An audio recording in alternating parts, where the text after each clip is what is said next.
الله وبركاته. که عبدالله الله برکت بتا نه در پیش خانه خدایم. الله در عمر و کسب کار و برکت تا پدر مادر تا در دنیا و آخرت رحمت و مغفرت کنه.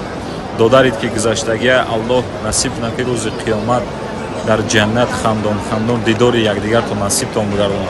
الله سبحانه و تعالی نامه حسنات در دست راست بگردونه، جنت الفردوس الله نصیب بگردونه و الله زبان تا برو کنه، حقگو باشی، شهر الله باشی و دوستی برادری ما از برای الله عقد بودوی مکه. و علیکم السلام و رحمت الله تعالی و برکاته. حاجی احمد جان در نامت صدقه در بهترین ایجا قرار داری، بهترین دعا را در حق جان ما و خاندانمان کردی.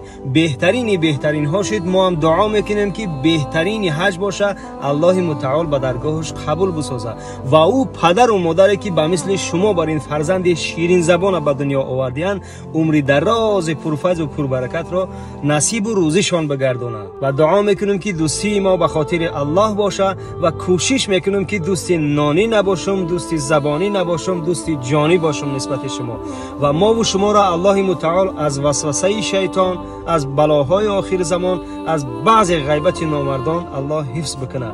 در آخر چی گفتنی هستم؟ احمد جان الها هر کجا باشی نگهبانت خدا باشد، حبیبت مصطفی باشد، کتابت جلد قرآن و حیاتت با صفا باشد.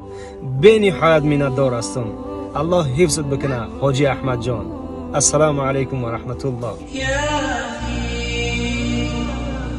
ادنو مني لا تدعني يا